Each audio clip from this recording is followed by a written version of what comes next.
Welcome to the Bohannan Team Podcast, where we talk about all things real estate. I'm Megan Bohannan.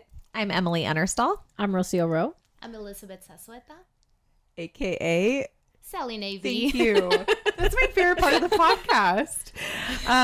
So we have like 3 topics today. So it's kind of, they don't all flow together, which is really interesting, but fun and important. So we recently had like a very special guest come to the Antelope Valley, Steve Forbes magazine. That's huge, right? So people ask me like, Forbes? I'm like, yeah, Forbes.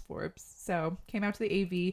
Rosio and I went and heard him speak along with Seffi Toneman, who's commercial real estate, Shan Tarasiano, who is our broker, and I forgot his name, but an economist from Sonoma University. It was incredible. So I just wanted to say that the Antelope Valley is on fire. We have over 100, I want to say 120. I don't remember the exact number of new businesses last year coming to the AV. Wow. So, which is huge, and people are encouraged. So Rosio and I found out a fact, and we thought it was interesting. Very Interesting on commercial leasing space or even purchasing. But I think the statistic we had was for purchasing. Hold on, yes, it's on purchasing. my Instagram. Yes, it was I for wanted purchasing. to pull up these exact stats because it is so incredible. But to rent or to purchase, this is actually a purchase for Valencia. It was $1.8 million for A commercial building. 33 years smaller. old. 33 years old.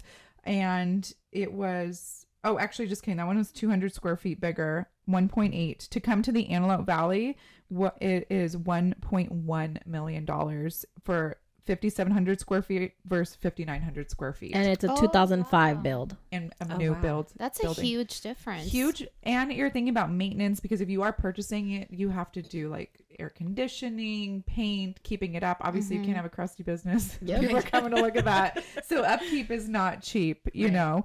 So those are big stats. To build or to have a business in the Antelope Valley it's encouraged. Cheaper. It's cheaper, which makes more money in your pocket. So it is really exciting. But with that, I wanted to just talk about a little bit about how much I love the Antelope Valley. I'm one of the agents that tries never to post negativity about the AV because I personally love it. What do you girls think? I love it. I love it here. Yes, I'm newer to the Antelope Valley, not like Megan and Emily. They've been out here their whole lives, so they definitely know it. We have to really love it. So you guys were born and raised here? I was born. Were you Lancaster Hospital? Is that the only hospital? Can I tell you? Were you born in a buggy with a horse? My mom hired a midwife, and I was born at home. That's Wow.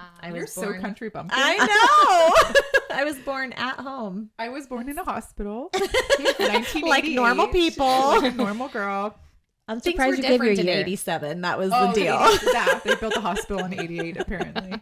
But I do love the Antelope Valley. And then we had snow this week. So it was so many times. I woke up know. with snow. And I'm super this morning. excited because now we're going to get a lot of poppies. Yeah, that's my favorite if thing. it's not frozen though, right? It's projected to be a super bloom. Did you guys go out for the super bloom? that year? Yes. Did It's you? beautiful. I have I pictures. couldn't even get to the poppies because there were so many people to come visit the Antelope Valley. I couldn't find parking, so I ended up like finding a back road because we know the AV that well. Yeah, that's what I do. Drove up. It's like I probably trespassed on somebody's property, but I have a picture of the poppies. Step out into my backyard, and the mountains are always painted orange. Oh, it's so so I gorgeous. don't even So have to leave beautiful. home. But the poppy was my grandma's favorite. Oh, So I love I them have. too. I Yeah. love them. But the Antelope Valley has a lot of positive things. I think when Rosio and I just this last week showed a buyer a home because he doesn't want the hubbub of. He says he drives 10 miles in the valley. It takes him an hour sometimes. And I'm like, Antelope Valley, you go 10 miles? It took you 10 minutes. Yeah. Yeah. 5 It's minutes. not less. You go Yeah, from east if you side drive to like west Elizabeth side. 5. But there's a lot of things. People are willing to commute now to not live in congestion, all those things. So the AV, it's a really awesome place. It is getting a little bit. There's over 500,000 people who now live in the Antelope Valley, and I don't think people know that. It is a huge town. In town makes it sound small, but is it a town? Did you say only 5,000? 500,000. Oh, I heard 5,000. I'm going. Did I say 5,000? I think 500,000. Okay. I don't remember. I missed it. I'm like, what? But over 500,000 people. So to build a business out here, and it is less expensive with that much population. We want more restaurants. I know I do, because I think about sometimes like, I wish there was something different out here so I could go eat there. And they just come up with the Antelope Valley restaurant page. They have that, but there's a lot of new. Was the Papooses place that just opened? Oh, they have a Nothing But Cake that opened. We have 2 Dutch Brothers, and they're packed. They so are. If you New Chick-fil-A coming up. is there another Chick-fil-A? Yes, in Lancaster.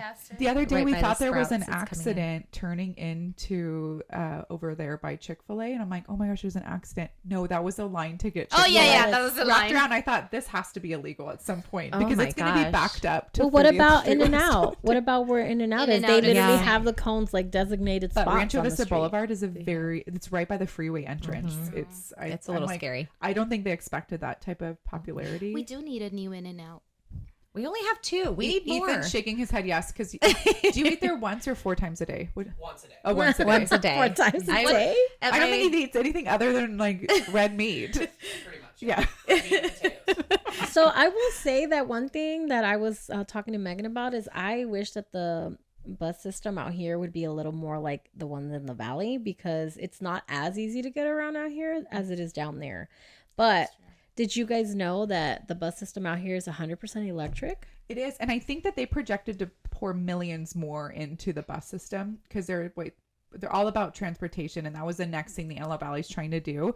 Because now we have Amazon out here. They're talking about another, and these are things I don't know if they can talk about or give too much details, but we know another aerospace type business is coming out here that's supposed to employ many more people. It's going to be amazing. But Yes. You'll this have is- to tell me more. It is really exciting. So they gave us a little bit of insight. I was really glad to go to this event to hear, especially from the economists, because people are leaving California because it is expensive. Very expensive. We know that. But if you are a home owner, there's still a lack of inventory, which means your property values are staying high, which is fantastic. And for buyers, to buy in California is never going to be a negative thing. You know, not one of my properties am I in the negative. And I've had them, you know, you can sell them, you can get cash in on your equity, or you have a retirement plan later in life because you've bought real estate. I think it's amazing. Especially if your investments are here in the AV. Oh my gosh. You're going to cash out So so nicely. as a property owner, I think it is vital to, this is the one place you can purchase a home and your rent is usually covered or your mortgage is covered by the rent. Sorry. So Yes. you're not in the negative. If you were to go buy in the San Fernando Valley, I don't know if you could get as much rent as your mortgage would be for purchasing unless you put tons of money down. Yes. Right. So this town is still a great way to have investments, know they're covered, because I've actually talked to multiple people lately and they're buying homes for their kids who are in elementary school because this is going to pay for their college one day. When they go to sell it, if they even need to at that point, that's their down payment for their home and their family. It's going to cover a lot of things. So if you have young kids and you can afford that down payment and have somebody cover your mortgage for the next 18 years or whatever it is that you'll need. And at the rate of growth out here, I don't think you'll even need 18 years for that type of equity. Oh, no. It's a great time to do that. A couple of years and you can pay off your kids' tuition. Can you imagine? Let's hope we have a smart kid that paid for their own tuition. Right?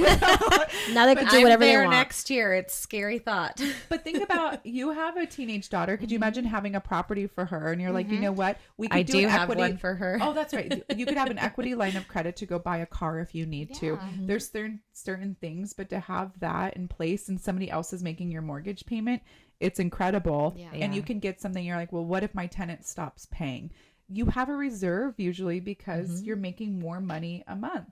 So you tuck that away and As pays long as for- you're smart and tuck it away. yeah. And I teach my clients that. I'm like, let's write it out. Let's see what we'd have to do. And we also have property management where we try to find the best tenants for you. Like we're not trying to find somebody that has 0 credit score and, you know, delinquencies in their past. Yeah. How many times they were evicted. We try to check into all of those things. Right.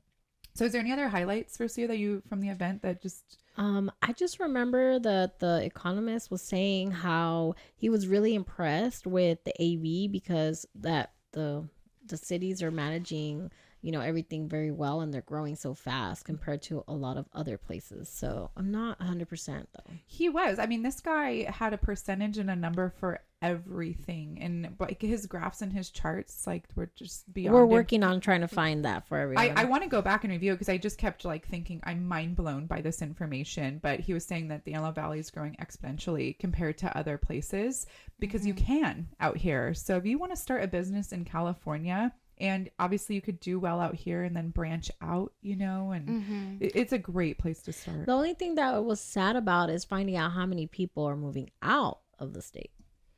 But so many moving in too. I feel like we're now seeing a lot of people come from LA starting their businesses out here because like you said, it's much more affordable. Exactly. It is more affordable. One of the points that people were leaving California is they're all going to red states. And this isn't to be political, but that is actually facts. So people going to like Idaho, Tennessee, Arizona, Texas, Florida is huge. So my friends, I sold their house here. They moved to Florida. For a year, they couldn't get an offer accepted because they were going like 30 to 70,000 over asking price and going to bidding wars. So it's absolutely crazy. So you think you're leaving California to get away from that, and that is not the that's case. driving it out there, so it's going to be similar to here. Yeah, but what's the stat yesterday I posted? Happy people live in California. Yeah, the happiest in people. Palmdale. In Palmdale, especially. But yeah, it's more affordable to live here, which I think it's great, and I think it's a great town, and it's going to keep growing, which I'm excited to see and help all of our clients obtain a residential and commercial dreams, which will be great. So absolutely. Yeah. What you were saying what were you saying about before that? What was his other statistic before the California one? No, I don't remember. Yeah. You touched on the building prices. Yeah, I was thinking that he said something else in that graph that was so interesting, but maybe we'll remember it later. Yeah, I just remember him saying how like a lot of working families were moving out of state, and then that's why we're struggling with, so many jobs needing people to work, because all the people that are moving here they're retired or things like that, so they're not actually working class. So it's taking money out. No, it's true. I think so minimum wage right now is $16. And I was talking to one of my friends who owns a restaurant, and he's like, people don't even want to work for that, even if they get tips. And I'm like, well, it's because you have to afford to live, and rents are so high. And that's one of my biggest things that we should touch on is rent versus buying, because the good news is when you buy a house, even though these rates can be scary, that is your home, and that is the highest that payment will ever be. Every year you're going to get a 10% increase. It's very rare to have a landlord that doesn't want to continue to raise your rent, especially because life is getting expensive for them. They might have been gracious over the years, but they're filling up their cars at $100+ now and buying, an apple. I think the other day at the grocery store was like $1 something for an apple, and I'm like, it's crazy. Was it like this big too, like a little? I didn't. I just kept pushing my cart. And it's probably not even an apple. Get something in the frozen section. It's probably just some. I don't even. What? Oh, let's not. Hold on. We won't talk about Elizabeth as a conspiracy theorist. We can't ever talk about that on this podcast. We just lost a follower. No, we won't. I love it. Lord in heaven. I love it. Somebody's gonna agree with you. Yeah, it's another weirdo Dylan. like you. Dylan, we shout love out to you. Dylan, our number one fan. But yeah, so to rent versus buy. So you have a lot of first-time home buyers who came from renting. Do you ever hear them complain that they wish they would have kept renting? No, I already had one of my friends already talking about buying his next house, and he just bought it last September. Or what else do? They tell all their friends renting, like, oh my God, you guys, please stop doing this, because they know that they could do it. I feel like my buyers are getting obsessed with investing in real estate. Once they buy their first one, they're like, okay, I already have 20 grand. I'm ready for my second one. I have 40 grand. I'm ready for this one. And how do you get that money? They can leverage their own assets now. So a lot of people, we went to, Rosio, we're always going to events. Yes, I love it. We went to the Deal Makers, but that was they just leverage constantly. It is scary, right? Where leveraging is, because things can go the opposite direction. But these guys know how to formulate it where they're constantly winning and know which properties to leverage or how to find people to invest invest with you. So first time home buyers, do you know that you can buy with somebody else? You don't have to just buy on your own. If You could have like you could have 10, your even best more. friend. You guys are both renting and been roommates for 10 years. You can buy a home together. And on title, we make sure that everybody is Is secure. covered. Yeah. Right. Yeah.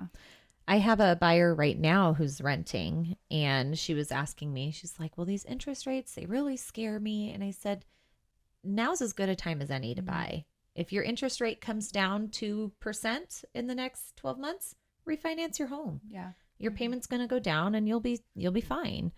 But it Or doesn't they make don't. sense. Let's pretend the interest rates never go down, which we know they will. You're still renting.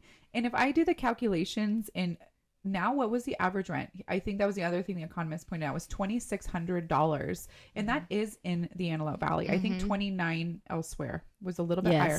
But that shows you the Antelope Valley is not that much cheaper in rent. No. But to get a home for a $2,600 a month mortgage, it's a nice house. Oh, yeah. So to me, if we're multiplying $2,600 times 12 plus all the things you're paying for, and at the end of the day, you have not an asset in real estate, it's detrimental to yourself. Oh, yeah. Um, A mortgage is like not a secret, but like a Savings. like a savings account. Look at it that way, I guess.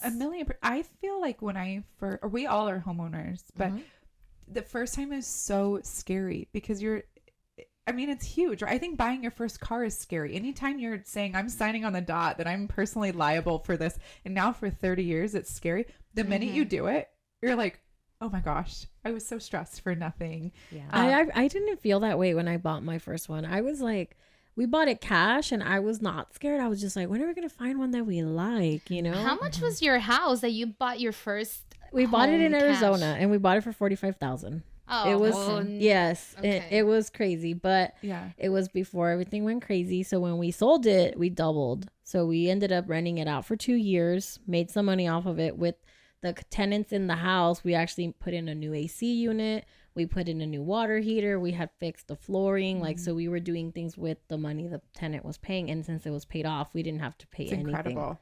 Yeah. But to be able to double your money, like what else are you doing that on? yes. Not on cars, Ethan. Oh, well, maybe my husband's the only one who's profiting in the car world sometimes because he's buying these jalopies and fixing them up. But anyways, I hope he doesn't listen to this. I'm like, But that is incredible. And that's another thing to look at is if you own a home and you want to start buying real estate, we can refer you to anybody in other states. And a lot of my investors are investing out of California. Emily owns a home in Idaho as an Airbnb, which obviously is still a very expensive market. But there are markets out there where you can go buy homes. Oklahoma. Oh, yeah. I have clients buying in Oklahoma. I right think now, in too. so Detroit, can you cheap. buy a house for $20 In or Cleveland, something? Ohio. Yeah. No, you can buy houses for like $45,000. well, Priam told me that North Carolina, it's going to be one of the hottest markets. She loves it. She's actually saying there to buy the land you can put on those cute like tiny homes. I know. Or the barn at the have you seen the barn? Oh, the life? barn Like the dominium. Barn Contain- dominium, yes. Thank you. I was like barn and the diva. fancy in container. a restaurant Sonoma. I'm like, is that barn and diva? That is not right. That's not right. But they're so cute. They're not that expensive. And they don't have the same type of weather we do here. So I don't know about how they. But they have a lot more critters. Okay, if I'm putting people in it and I don't have to play with the critter, it's fine. Like, I'm fine.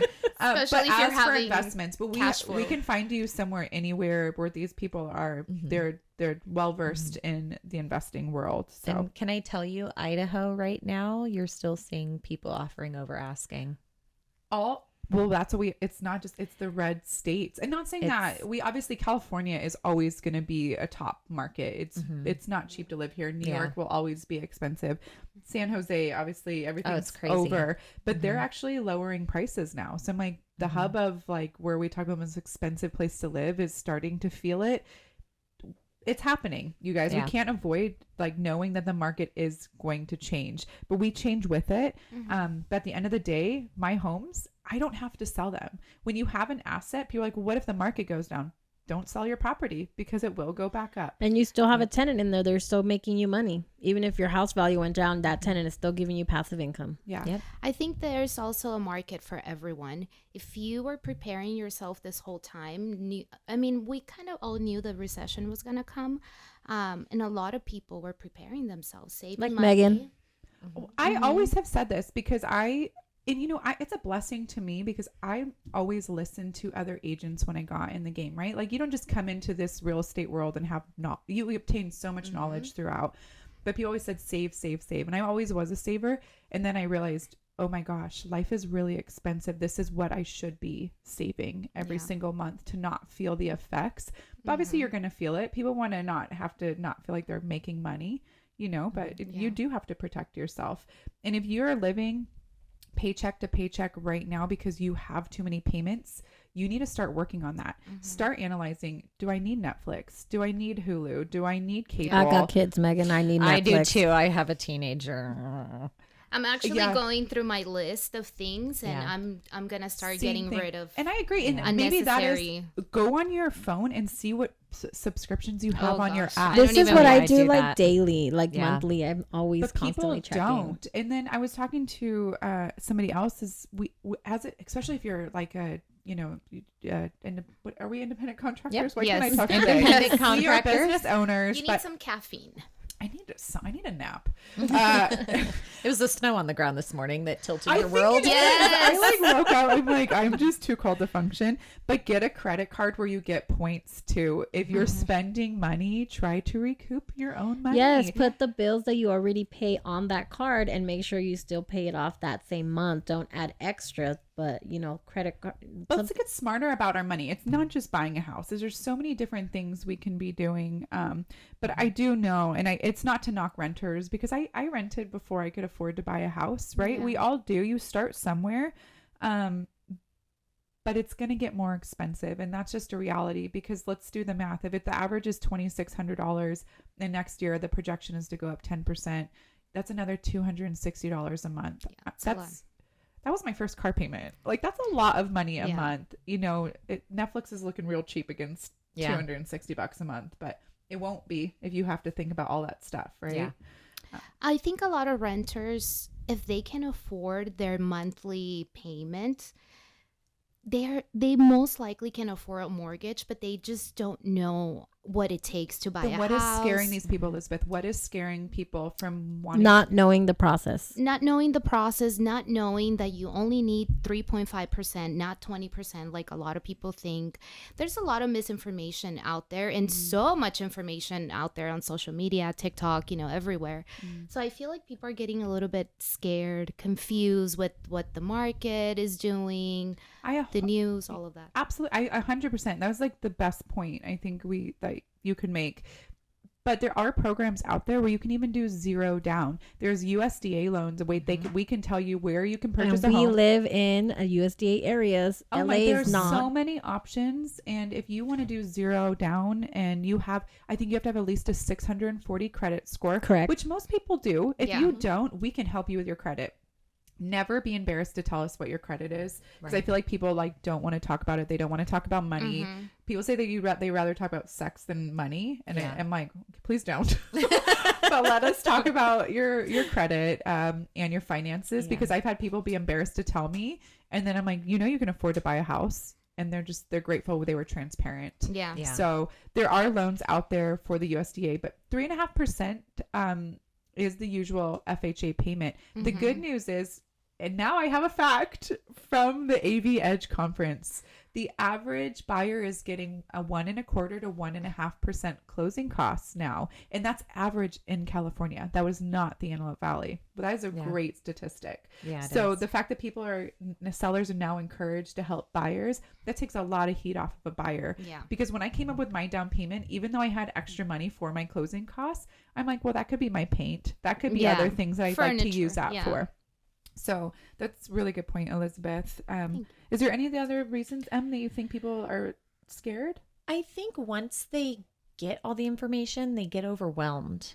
I think all of the knowledge, they kind of freak out a little bit. And to Elizabeth's point too, they do get all of this information from social media, but they could be watching information or watching videos and everything of an agent that's maybe in Laguna Niguel or in Nashville, Tennessee. So that's not necessarily our market. Our town here is a completely different market. I call it the Wild West. This is a whole different world. It is. It really is. It's a special little pocket, and it's different than the rest of the world. That's a really good point. I feel that sometimes it's not even about being scared. It's more of like, this is what I've grown up with. This is what I'm used to. So I'm from the San Fernando Valley area, and I have a lot of friends out there, and their parents rented, my parents rented, and most of them just lived in apartments, and their parents are in the same apartments they've lived in for years. Because they have rent control. Like that is Yes. a thing of the past for some people. Once you Yeah. move, you lose that rent control. But they see that, so they don't have something like, oh well, my parents have their house, but then like they're just stuck in this, like, this is how it's been. They were programmed to grow up thinking that all they're going to be able to do is rent, never own a home. But breaking that generational curse, I hate to call it a curse, but that is But- what it's called. Yeah. But it is so exciting, even for their parents, to see my child has that. Because if you could sit down with the parents who've been renting all those years, and they would tell you the struggle and the stress they feel, because at any day or night, they could get a knock on the door and say, hey, sorry, the seller's sick, they have to sell their home, we're moving out of state, we're cashing in on our assets. What do you do? But the thing is that most people in the San Fernando Valley area don't rent houses, they rent apartments. So they don't have that risk of, I'm gonna like lose my place because it's an apartment. And that's why I think a lot of the But time that's a struggle too. Your family keeps growing and you're living in a small place. Those apartments, how many times do you think those landlords have ever gone in there to upgrade them and make them nicer? not very So often. for their parents to see their child have an opportunity to own a home, it's emotional. Oh, And I've stood outside handing keys with sold signs, and I'm crying because they're crying, because it's such a powerful. I'm sure I we've all agree. had that moment. I 2 days agree. ago, I was crying on the phone with a client. It is. We get rarely like, and once I know your story, So I get actually so heartwarmed. am very grateful because I was the first one of my parents' children to buy my first home. So that was nice. And how'd that make you feel? It was great. Well, my sister helped my parents buy it. So technically, she helped, but it was like for my parents. But then I was the first one to get on my own. So it was really nice because, Is that why you keep buying them? Yeah, my third Our one. little investor. Buy, over here. sell, buy, sell, buy, sale. How many properties do you own? I Emily? have 2 right now, Oh, and I okay. have my eye on a third. Yeah, Ooh. But we're I always have a looking. wedding first. Yeah, but that's what's exciting, is especially in our world, we get to talk to a lot of people and find out deals. So when you develop a relationship with a realtor and you kind of like, we sit down, we want to have coffee with all of our clients. You call us, let's sit down, let's meet, go for a glass of wine, so we could find out, what are you looking for? Because when we're talking out there, we're like, oh my gosh, this would be perfect for Sam. Yes. Sam would want this house. They would need this, all those types of things. So it is really good to plant seeds in your realtor's brain, stick with them, because we're always talking and looking, and we get first dibs usually on knowing what investments Just are gonna like pop when up. we got Athena into that home that you were listing, remember? Yes.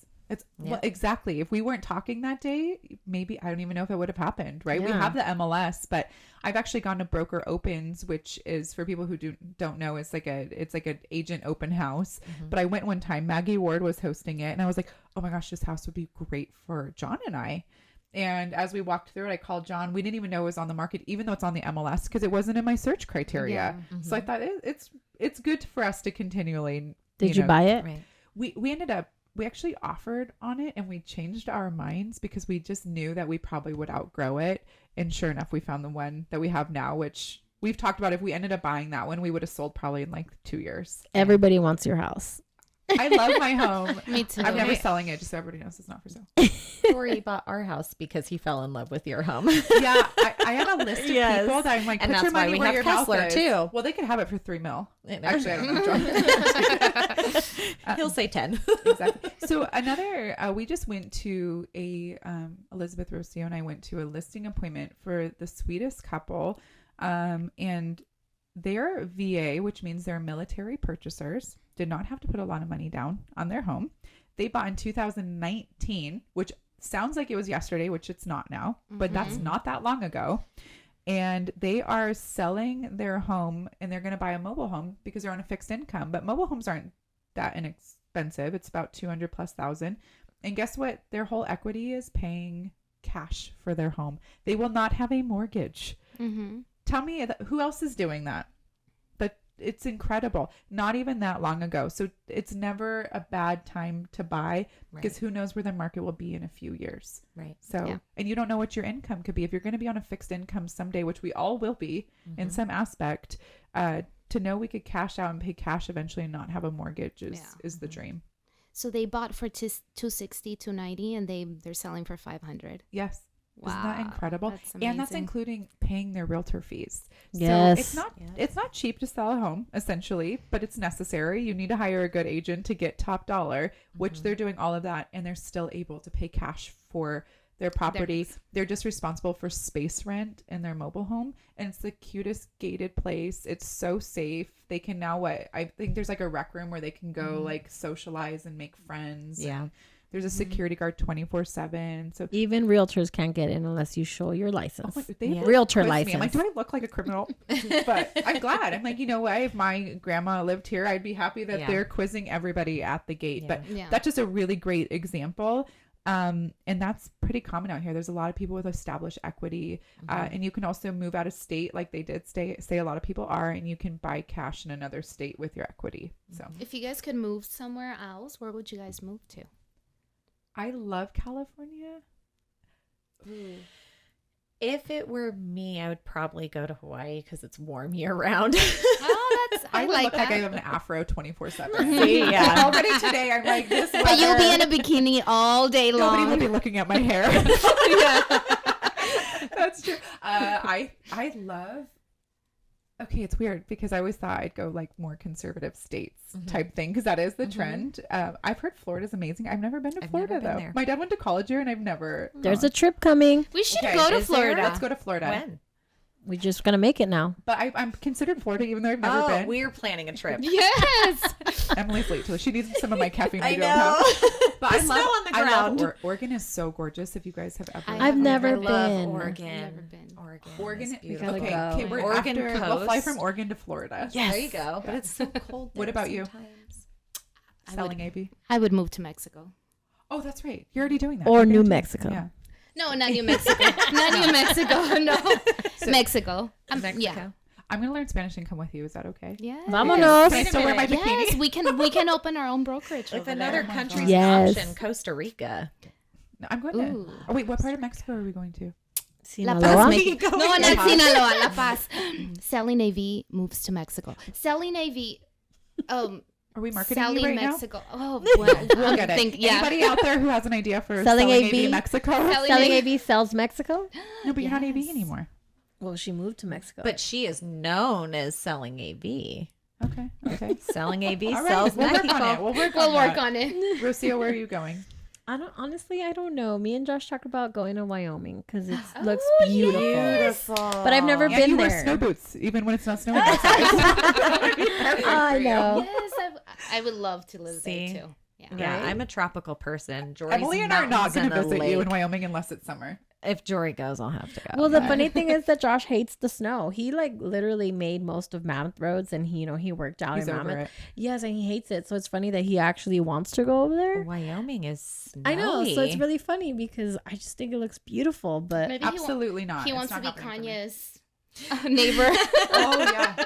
That's I think people are watching Yellowstone and all these Yep. shows. I and be love like, I'm Yellowstone. going to have a ranch. And I'm like, I love yellow. there's nothing sexy about that other than watching that show because it is hard freaking work to have animals and a ranch. well, and- it's retirement. We're talking about when we're retired, so we don't have to worry about anything. But everybody keeps saying, I'm going to move out of state and get a ranch. Is anybody else? I have friends who think they are Yellowstone now. Jory actually thinks he's on the show. A little piece of my life yesterday. Me too. My horses were not fully secured yesterday when they were put away, and one of them was looking at me through my back door. Oh my gosh. And I'm going, Good thing the gate's not open. the gardeners left the back gate open, so I had to run to 20th Street West, close the gate while the horse is charging me. I have video. It's Okay. I was hilarious. going to say, please tell me this is video. Okay. Yeah, I literally had to jump into the bed of Jory's truck because she was so wild and free. She was not paying attention to anything around her. So when I retire, I'm going. If my dream is to retire in Healdsburg, California, Sonoma County. Beautiful. I'm just gonna walk around with I a can wine totally glass. see you there. I'm just gonna pretend I have dementia, so nobody questions me, and I'll pretend I'm lost because I can't drink. Where are my Actually, pants? Maybe by then we can just drink. During COVID, how awesome was it that you could get drinks to go? Right. Amazing. Some restaurants are still letting us do that. I don't know if they're allowed, but No idea. I'm never turning them in. So keep doing it. I didn't even know you could do that. You know what? When Where we do would you walk live? back and What were you forth to doing? the Mexican Just hanging out at restaurant, home? I'd take my margarita, put it Yeah. in a soup container and a straw and walk home with it. Pretty good. I love it. Anyways, major sidetrack. But with that, so we have these people who are renting and now they're like, I'm going to buy. I got educated selling AV, filled me in. She told me all the stuff. I got a local agent from Emily, all There these you things. go. Rosio, you're in there somewhere. But how do we write a strong offer for these people? That's where the strong offer comes in. Oh, Rosio's going to write the strong offer. Okay, she's got it. So with that said, we know that they haven't done it because maybe they're worried about having enough funds, closing costs, down payment, all of that. We know that because we've communicated with them. We need to write a strong offer now. And we know this house because they're in the $400,000-$500,000 range is the most competitive range out here. How do we write a strong offer for them? First of all, let's call the agent. Let's call the listing agent and find out what's important to the seller. Absolutely. Absolutely. We've talked about that on every podcast and we always will. Communication is vital on both sides. And if we talk to that listing agent and they said they have 3 offers, really strong offers, our job is to go back to the buyer and tell them the truth, say they have strong offers. This isn't just discourage you. Sometimes people are writing multiple offers on different homes. So sometimes that one of those buyers might just cancel. So we can't be discouraged by this.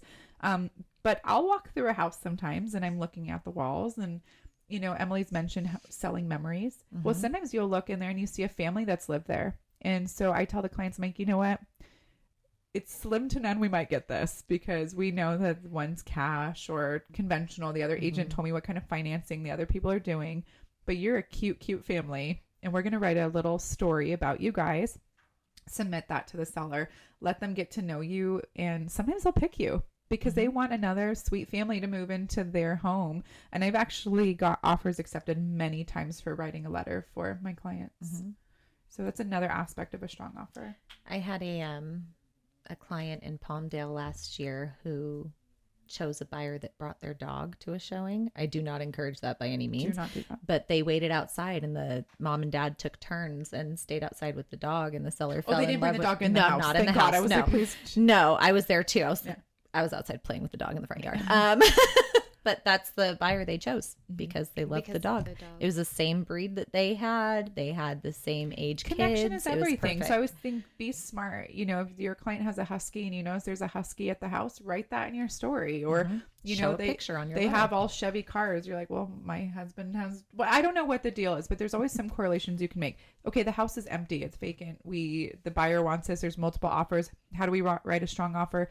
That is when you really hope you have the listing agent in your corner to tell you kind of what's going on and then advise your client to come in strong.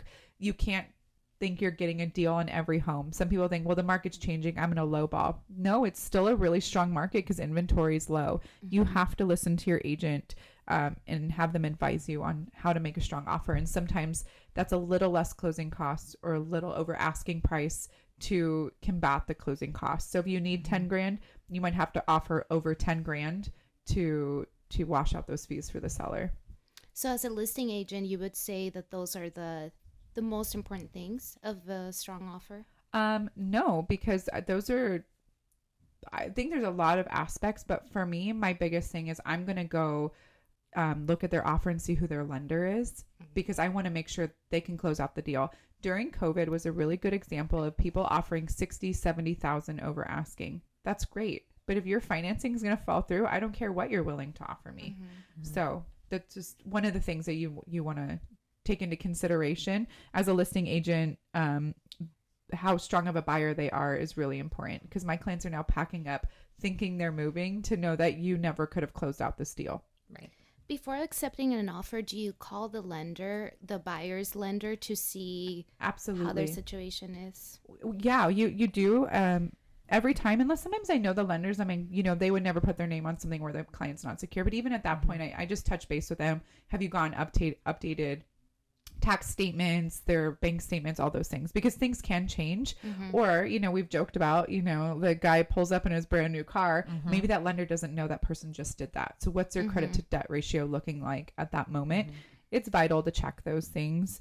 And to sometimes buyers get cross qualified. So I tell my buyers or sellers, like, it's okay to know that people are going to get cross qualified, because you should be confident in your financing. Don't be scared to share that. It's obviously, we're not sharing that with anybody, but that listing agent is entitled to ask a lender to check that financing to make sure the other lender is doing their job. I always put on my listings, buyer subject to cross qualify with seller's lender of choice, and then I provide the lender's contact information, so they already have that from the start. Yeah, absolutely. And it's good, I think. And if buyers get nervous about that, it's like, well, you know, again, it's nerve-wracking if you're a first-time home buyer, but it's not a negative thing, because once they look at that and know you're qualified, they might have looked at one of those other offers and didn't feel as good about it, or the other buyers like, I'm not sharing my information.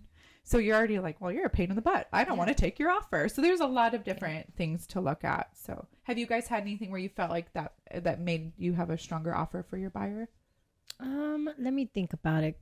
Oh, yeah, she's gonna pop up during another subject later. Yeah. Yeah. At the end, she's like, I've got it. I remember.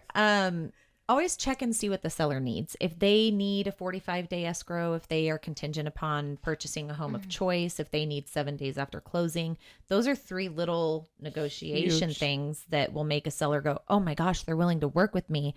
I'm taking this one. I don't care if it's $10,000 below. And that's a great point to know the market and be educated, like we're talking about today. We know a lot of people are leaving California. If you think it's stressful to move, moving out of state is a compound effect of stresses.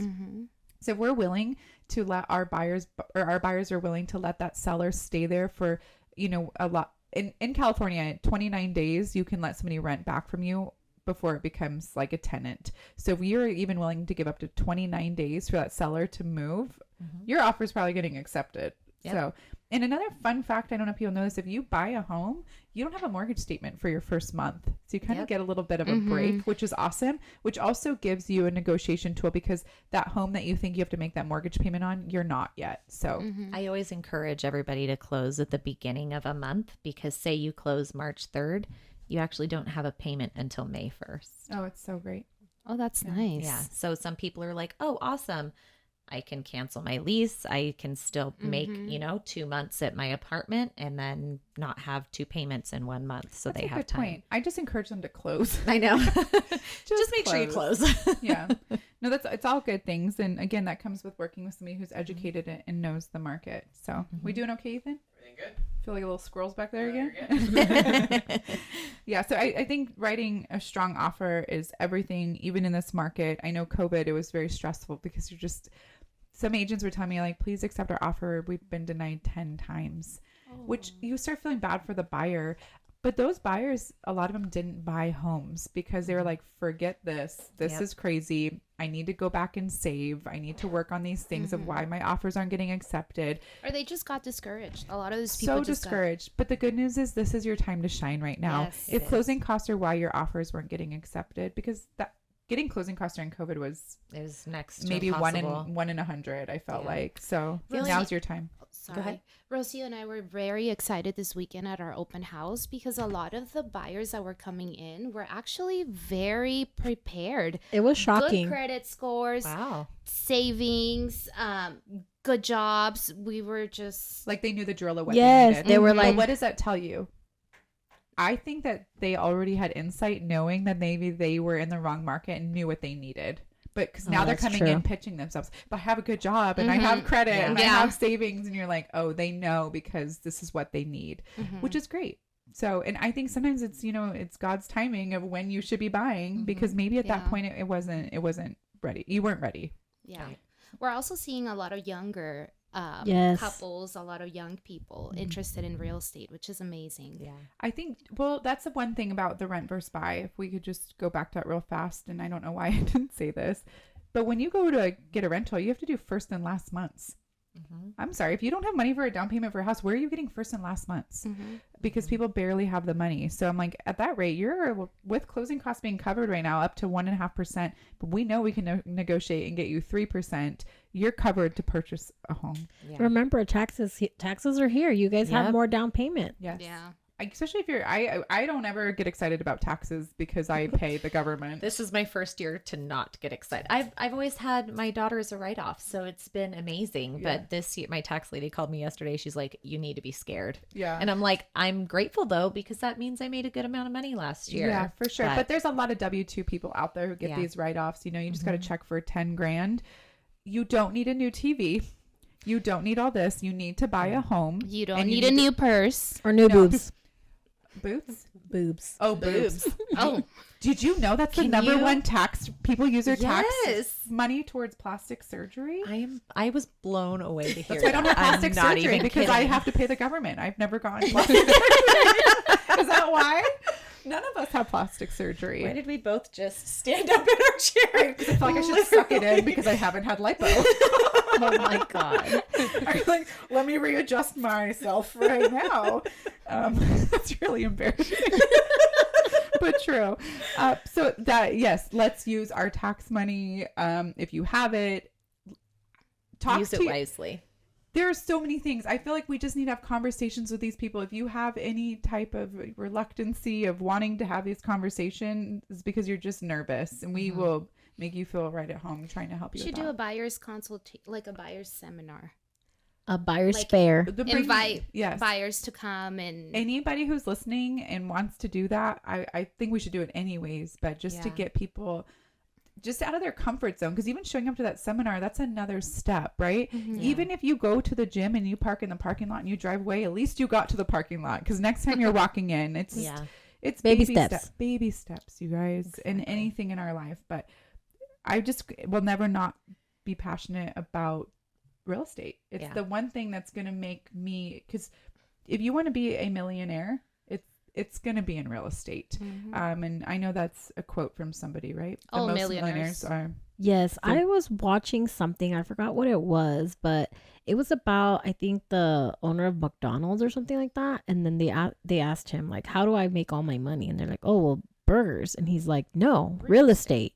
He said he bought and invested in so many different real estates. That's how he was able to keep like McDonald's and all of that going. But I don't remember where I heard this, but I just remember I saw it somewhere and I was like, wow, that's crazy. But he's like, what am I good at? And then they said burgers, and no, he's like real estate. So that was very I love Was interesting. that our local McDonald's owner? No, I don't think It's so. like McDonald's. Wait, McMorrow. oh yeah, because Because his wife's a broker. No, it And they own wasn't a ton from of real here. estate. It was like Oh, on they're doing Netflix it or right. something. Yeah. But how Okay. cool is I it saying forgot you where. own multiple properties or one, or you're like these people? And I know people who have had rental properties paid off for years. They're making so much money a month, but you already have a renter. You could cash in on that entire property and passive income. but no, let's go get you into a business. You can buy one that's already established and have people run it. There's a lot of ways to make income. And if we know that what the projection was of people continually moving to the Antelope Valley, it's a great thing. And based off of what they said, we're going to have so many people coming into the Antelope Valley without building fast enough. That means that our market is going to still stay strong. So don't keep waiting for this market to drop out to purchase. So I'll still be here for a couple more years before I move to Mexico, are you? since the market is going to be We better great. start saving. I am. Okay. I'm checking. But those are great things. So one of our last little topics. Do we have time, Ethan? Yes. All right. Yeah, 50 minutes. We're at 50 minutes? Yeah. That's a good episode. I wonder if we should save it for Keep it next going. time. Yeah? Keep it Keep it going? But this is something we could keep going on and on about, but just how to be a lead generating agent and how to continually have buyers and sellers coming to you. It's really, that a dog? A sneeze. that couldn't have been a sneeze. That's a dog. It was a sneeze. I heard a dog I too. heard a dog. I heard a dog. I heard a Ethan's werewolf. face. He heard a werewolf. See, I was so It wasn't scared. even like a sweet dog. No. There's like a German Shepherd out there who's hungry. a Doberman that's drooling. Yeah, exactly. Sorry. Yeah. Anyways, now we're at 52 minutes. But lead generation, because that's probably my number one question when new agents come talk to me. And I think probably for you guys too, because you guys are doing so well as newer agents. What are some of the things that you've noticed? Because you guys are just killing it. Like, we're so busy every day. What are you doing to get leads? So I feel that open houses are like the best thing for me because I don't feel that when I'm on the phone I can like relate to people as much as when I'm in person. And I've gotten listings from open houses, buyers from open houses. Like it's been great. That's one of my main sources. Yeah, you're really great at them. So at an open house, is there things that you feel like separates you from another agent at that open house? I don't like follow them, like how do you say it, like I let them kind of walk around and kind of like stay a bit far from them so they don't feel like I'm like right on them, and then I kind of just have conversations about if they live in the area, what are they looking for. I always ask them like, I can send you a list of other homes that are like this if you want to give me their criteria, so things like that. So I don't make them feel like, hey, you have to get this one, but I let them know like I can help with other ones and kind of like get a little bit more of information from them. Not to be too pushy with them. Exactly. And I think talking to people, because they appreciate that. I've actually gone to open houses that people don't know who I am, and I walk in, and of course at some point you need to tell them you're an agent because we're supposed to do that, but I don't until I really have to, because I'm just like, this lady didn't even get up to say hi to me, to introduce herself. It's like, hey, sign in, walk around. Well, I noticed. I'm like, why are you here? You're wasting your time, ma'am. I did notice that there's some agents, I forgot like which kind, but then it's only the lender that's doing the open house, not even the agent. So sometimes the lender doesn't even know. Realtor. Isn't it Redfin or I think Redfin one does of these that, companies? but then the lender that's there, It is Redfin. you ask them questions about the home and they don't even know anything about the home. So how are you expecting to get what is the point of your open house if But how like sad is that for the seller? They're leaving the home. They're taking their dogs for how many hours to try to get a sale, to have somebody, Humpty Dumpty sitting on the couch the whole time eating their own snacks. Not that I don't eat my own snacks. I totally do. But you're trying. Me too. I know. I'm not even hungry. I'm eating my snacks. But exactly. It's like, no, the property does it have new air conditioning. How can I pitch this? Because as you're doing that and you're telling that buyer, you're helping the seller, but you're letting the buyer know, I'm educated in real estate. I know how to help you. I know what the important aspects of this home. So that's really great. I think for agents listening, you need to put, some people say you have to at least put out 10 signs. That's 12. It's a lot. Oh, heck no. But I think what I've noticed lately is putting the flags out front of the house have been more beneficial. Because, you're welcome. yes, I think, well, that's the thing is we surround ourselves and continually grow. But the flags are really helpful because it love makes my the flags. neighbors feel like, oh, that looks kind of cool. I'm going to stop by. We want to meet the neighbors. And it also helps because sometimes like say like us, we're a team, but maybe sometimes you're the listing agent, Megan, and then our signs are Rosio. So then they're not certain, is that even the right house? But when you have the flag, they're like, oh, well, it says open house here, agent inside. Of course it's this one. I think it's really great. And I think for me now, I feel like my open houses are not as good if I don't put the flags up. I've actually noticed a difference. And I'm like, you have to try. Like, you never know. That is so cute. You never know if your open house is going to be good. That's one thing I will say as an agent. I don't care if you're, God's gift to earth. Not all open houses are that successful, but it takes one good buyer. Yes. You never know who you're gonna meet. And then Exactly. another thing that I make sure to do when I'm doing open houses, I try to start marketing since the Wednesday before I'm doing it. So that way there's enough time to like spread it on social media, and I make sure that I have it on the MLS so it shows on Zillow and all these other websites. That way there's as much, as many people know about it as opposed to like doing it the day before. Absolutely. And that's the thing. I even tell my sellers, I'm like, we can do it tomorrow, but I don't feel like it's your best bet. Like we didn't even get to market this. If you do I got it, really big flags that day. yes, but yes. So I was like, if you do it the day before, the more signs, the better. Because sometimes I do get people that come in, they're like, "Oh, I just saw the signs up." So even though 12 is a lot, 12 is definitely going to get more attraction. Absolutely. And if you're a realtor, you're you're marketing yourself. If you just want to have your face name recognition, especially if you're doing them every weekend, you get to see selling AV sign on the corner all the time. People get used to that.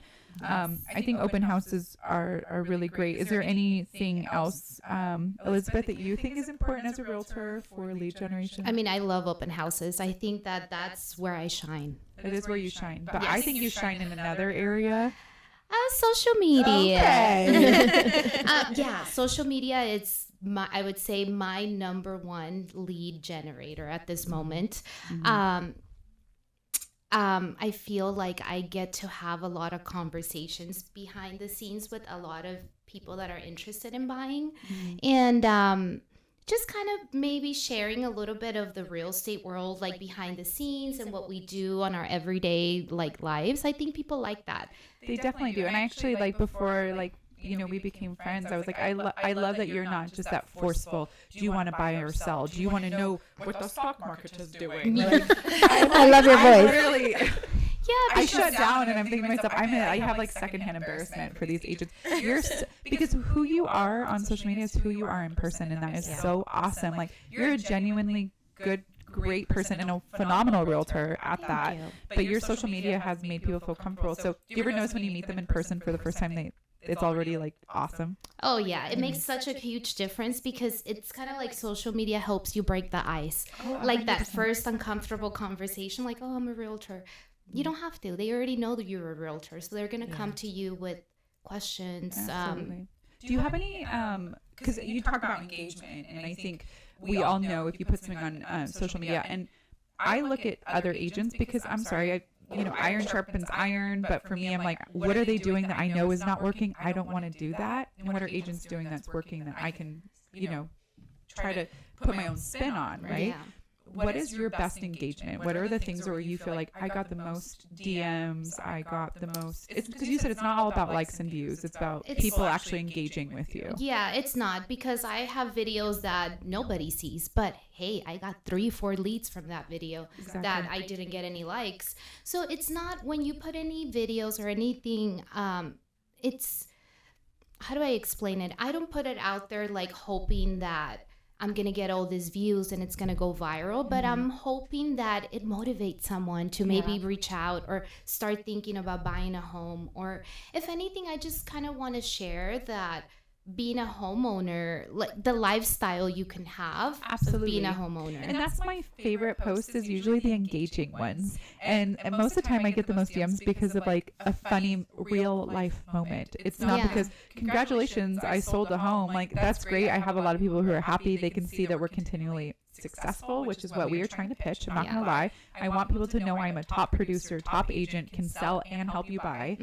But at the end of the day, I get the most feedback from when I'm being the most vulnerable and myself. And I know, Emily, you're the queen of, you don't care what people think. No. In a good way. You're willing to just be there and upfront. And I feel like you get a lot of comments. You get a lot of, you never post something where you don't get a lot of comments. I know. I'm always like, wow, I never get that many. It's like 3. It's always Megan.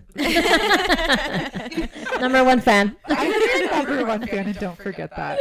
I love that we record these.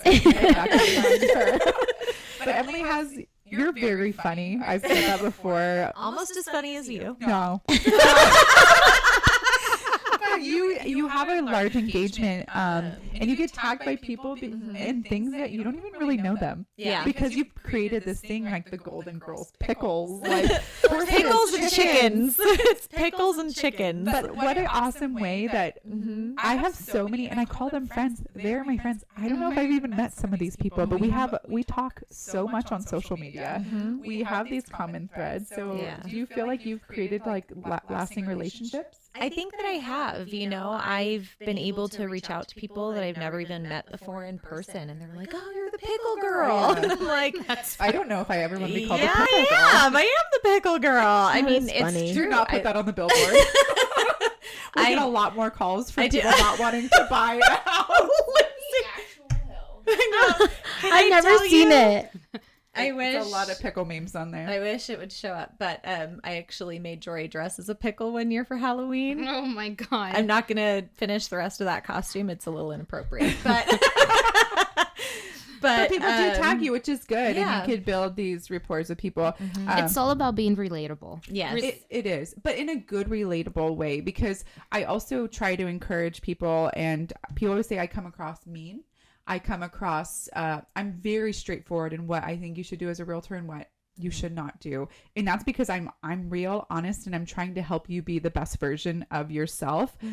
If you're posting that you're drinking all the time and you're at lunch all the time or dinner or on vacation, I'm sorry, I wonder, do these people work? Who's watching their kids? Well, like, we are a judgmental society. So if you want to be a top agent still, you need to be cognitive of what you're putting out there for people to see you as a whole. and also I feel like you're going to attract those type of people that maybe drink all the time, party all the time. I'm And not saying it's so bad, but I always thought, for me, I sell homes to people at my church. I sell homes to people who've never been in church, who I never want to come across as something that I'm not, but I'm also not going to try to offend people. I have some realtors where I'm like, I definitely know what political affiliation you are, based just off your social media, but that can scare people off. or your religion, or Too much of anything is a lot. So I tell people, be yourself, but don't force your agenda on other people. Yeah. Yes. And that could even be real estate. Like, yeah. people are like, well, I only post about real estate. And I'm like, we know. Yeah. Like, So sorry. Before I became you're an forgiven. agent, before I became an agent, I would like stalk other agents' Instagram to see what We I know. liked, what I didn't You're like, like. never doing that. And I'm like, oh my God, another just sold, another in escrow. So freaking annoying. Can you just like post it is. something normal that people can relate to? And do you notice when they do, you're kind of like, oh my God, I want to comment. Like, because they actually, like, they have a like he's kid. normal. Yeah, Yeah. like he's a normal person. Oh, okay. He likes Chick-fil-A. I don't know. No, but that's the thing too, is I know if any of us post about Chick-fil-A, Lindsay will comment. So Yeah. it's like these In and out. Ethan will comment. will comment. But I agree with that wholeheartedly. I think to me, there's a lot of like do's and don'ts of social media. I think we all do a really good job of being, ourselves and professional. Because I've always prided myself on that. And, recently I just went away for the weekend. Nobody knows that because I didn't post about it. And I know. Just kidding. Because I tell you where I'm going all the time. But for me, I'm like, I don't need to let the world always know where I'm going. And I actually enjoyed my trip so much more because I didn't feel like I had to like update the world on what I'm doing. Mm-hmm. And my clients don't know that I'm on vacation. No, I was not even going to see my mother-in-law. I guess it's, but, you're on it's still vacation. vacation. but I'm with my husband, so it's like, I don't want them to think I'm not working on weekends. So be aware of what you are doing. I honestly don't care what people think I'm doing or not doing, because in reality, you want to show who you are, because when they meet you in person, it's going to be the exact same thing. Yeah. That makes me think of that uber religious agent who all they post is Bible verses. And you get there, they're wearing the most scandalous outfit. They're saying the F word. They're like so inappropriate. And you're just like, but now for me, my trust factor just totally went down because I thought, You're not who I thought if you were. falsify who you are, what else do you falsify? So if you Yeah. can't be honest with that, then I'm questioning everything, your integrity, all of that. Yeah. So I mean, I think being yourself is amazing. Sometimes we have to tone it down. Reel a it back little a bit. Yeah. Yeah. We're working on it. Yeah. We're fun, but it wasn't fun sometimes. That's okay. So social media is huge. I think we'll do a day of just social media, because I think if we could teach agents on how that's been one of our biggest lead generation sources, it'll be huge, a huge help to all of them. But again, I think my biggest thing of lead generation for me as an agent started with social media, because you have to let the world know what you do for a living, but it comes down to sphere of influence. And for people who don't know what that means, that's your circle of people. That's your family, your friends, your more intimate group, your settings of, you have kids at school, if it's their programs, what are you, the treasurer at Paraclete? I'm the treasurer at Paraclete. You're in, what do you do, Rosio, with the kids? You're on the few the things President too. of all these Yeah. things. No, I'm on the school site council at the kids elementary school. I'm on their PTA, and I'm also on the Quartz Hill Little League baseball field Those are your board. spheres of influence. And how awesome is that for people? I know all of us, when we're not old, but we know Mary Kay, I feel old. Avon, the Tupperware lady. Yep. All of those things that you see them coming and you're like, oh my God, I don't want to buy mascara. I don't want something. I'm trying to be Or nice. the Kirby vacuum sales Oh people my that God, used they to got come me. to your door. They got me. Okay, you're old. I have one of never those bought a big vacuum old- from my door, but fine. No, I didn't That was either. when we had just bought our house, so we were like those new We need one. homeowners. They saw So you coming with happy. your U-Haul. Yeah. They're like, they need a vacuum. But we run from those people. What's great about our sphere of influence is I walk into the Broken Bit and everybody's like, oh, Megan, how's the market? Megan the realtor. Megan the billboard realtor. Just kidding. I really want to make that a trend. Billboard. But they're like, how's the market? What's great about that is I didn't have to tell them I'm a realtor. My sphere is constantly pitching me. They're letting other people know. And that is where the referrals lie. So, well, that's because you have been an agent for over 10 years. But for a new agent, it takes time for those referrals to come in. And that's why I started on the social media thing. Because I think a lot of people, when I started, they're like, sure, she's not going to take it serious, which is so insulting. And I've actually had my own family members tell me that. Same. And I take it as a badge of honor now to not get them a Christmas gift. No, I'm just kidding. To just feel that I put all of my work into this. And that was because I reminded them, they're like, oh, she did have a sold sign up. She is holding that. She is posting that she's grinding in the office. She's taken a lockbox off. And, you know, Emily and I used to document so many things behind the scenes. So many videos I can share. But it was like fun things because we are always working. Real estate is not just contracts and opening doors. It is way more than that. So just reminding people of those things, and then eventually your sphere is like, oh my gosh, you cartwheeling in front of that house the other day was so funny. Somersaults. But they're bringing it up, and then you know Joe at the bar sitting next to him is like, oh, you're a realtor. It's this like opening gate. So your sphere and how you act in society is so important. And if you are going to get involved, if you go to a church, maybe become a member. If you do have kids, go into PTA in the PTA world. I don't have children, so I don't even know half these things. Yeah, get involved in their extracurricular activities. Like Elizabeth and I don't have kids, and I always felt like, man, there's a whole world out there. You guys can help me out. Yeah. Thank you. Can we borrow a child? Mine is self-sufficient, so. But how many, and I could tell, I know this for myself, our dogs get us so many leads. So our fur babies are can we get a PTA for dog moms? I know, right? Yeah. You guys are going to start the biggest community movement, PTA for dog moms. Oh We my should do gosh. something. We know uppity dog moms though. I took Oliver to the dog park a few times, Wouldn't and I it be thought, like- I'm going to get in a fight here, and I'm going to lose my Yeah. spear. Yeah. Wouldn't it be A lot of PDA widows. because it's Parent Dog Association? It wouldn't be that Parent would be Teacher. cute, Just PDA. saying. We don't need you to correct us, Rosio. Okay, Thank so you so sorry. much. PDA, which is also a public display of affection. Perfection. And the pickle side, there's just too much inappropriateness on that. So we'll rethink our acronym. Yeah. Oh, my PDA is kind of funny. Yeah. It's a good one. DPA, Dog Parent Association. There you go. I feel like that sounds Department Like Police. DPA. Yeah, Yeah. Look at our acronym. DPA. DPA, Puppy Parent Association. Oh, that's a good You're one. done. You're done. She's gonna sit here. cute. PPDWC. I'm going to have more letters than what's in the alphabet. Yeah, we're not inviting them to our group. Okay. She's not a dog mom. I'm going to start my own Chicken Mom Association. Okay. Party of one. But Mine will be No. nationwide. Here in the AV, so many chick mamas, right? Oh, yeah. there's actually, and that's a fun thing. If you want to have goats and chickens, this is a great town because I actually have people from the San Horses Fernando. too. Horses, It's a very llamas, farm town. ostrches. Yeah, Oh so yes, Little Peacocks. Rock. We'll get you all your PTA animal. I want groups. peacocks so bad. Imagine peacocks. They in the front scream. yard. I was about to say that. Scream, They're and loud. They're amazing. But nobody can beat my rooster. He's the best. Wait, you need your own podcast of farm life. But yeah, its sphere of influence is huge. And then paid leads, the Zillow, OpCity, RedX, all the things we constantly are looking on what trend is working the best.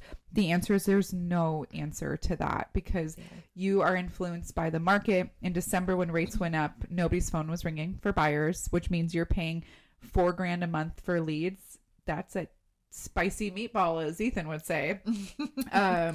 Of something you don't want to be doing. So paid leads is a very scary venture, but also very necessary in the real estate world. If you're not the queen of social media, and If you're not working your sphere, exactly. Yeah, because I hear a lot of other agents also say that pay leads can be kind of a waste little of bit money. a waste of money and can make you a little lazy because you're not actively going out there making connections with people and getting those organic leads. yeah, They're given to you and you don't know if these people are I actually agree. buyers. As a new agent, unless you don't know a dang person in town, which I think that lead generation is awesome for people who don't know anybody because you do need to get something and you need to be in front of somebody. But that means you're doing open houses at least 2 times a week, Yeah. right? But if you want to be a top agent and you want to make, you know, $250,000 plus a year, you need to be doing all of these things. Yes. I'm sorry, I pay for leads because why wouldn't I? And if you answer the phone and you work the lead and you know how to treat these people and get them into a home, it pays for itself. Yeah. I think the time that leads hurt is because of market is, you know, I can't force the market. I can't force people to buy and sell, but every time I've done paid for leads, it has paid me back at least. We are not in the market of paying ourselves back, but the biggest thing we want to keep in mind is we have to pay taxes. It's a great tax write-off. But when I get a check and it's 100% social media, that is a great paycheck because that is a free lead. And so all of those things, obviously those are great, but we, you know, all of these things help us to be a top producer. And, and I think on our next podcast, we will circle back to this. I really want you to really talk about social media, all of us, and even myself throughout the years. But coming in as a new agent on social media when it's already saturated will be a great topic. So I think with that said, right, we'll see everybody next time. See you next week. Yeah, That's is that a wrap. Episode 4? That's episode 4. This is episode 5. We'll see you on episode 5. 4? We'll Oh, see yeah. you in 5. This is 4, isn't it? She said we'll We see have you no in idea. 5. You have it written here. Episode Podcast number It's on my 4. paper. See you for episode 4. Bye. Bye.